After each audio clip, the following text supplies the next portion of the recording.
आरक्षणाचा लाभ काही प्रबळ जातींपर्यंत मर्यादित न राहता वंचित आणि मागासलेल्या उपजातींपर्यंत पोहोचवण्यासाठी अ ब क ड वर्गीकरण केले जाते।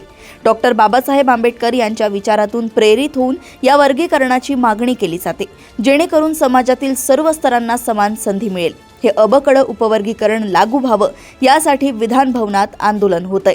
राज्याचे मुख्यमंत्री सन्माननीय देवेंद्रजी फडणवीस साहेब यांच्या सोबत या ठिकाणी आमची मागे बैठक झालेली होती। त्या बैठकीमध्ये अतिशय सकारात्मक प्रतिसाद हा आम्हाला राज्य सरकारच्या माध्यमातून त्या ठिकाणी आम्हाला मिळालेला होता। अनंत बदर समिती जी आहे या बाबतीत जी सरकारला शासनाला जो अहवाल देणार होती तो देण्यात कुठेतरी या ठिकाणी दिरंगाई होताना आम्हाला सर्वांना या ठिकाणी दिसत आहे आणि ती दिरंगाई लवकरात लवकर कमी होऊन टाळून ती लवकरात लवकर शासनाला तो सकारात्मक अहवाल या आरक्षण अ ब क ड वर्गीकरणाचा देण्यात यावा हीच आमची या ठिकाणी मागणी आहे आणि ती निश्चितपणे मागणी पूर्ण होईल याची आम्हाला खात्री आहे। परंतु जो अहवाल उशिरा पोहोचतोय तो जास्त वेळ लागू नये हीच आमची या ठिकाणी मागणी आहे। लवकरात लवकर तो अहवाल शासनाकडे द्यावा आणि 59 जातींना या ठिकाणी न्याय मिळावा हीच आमची या ठिकाणी अपेक्षा आहे।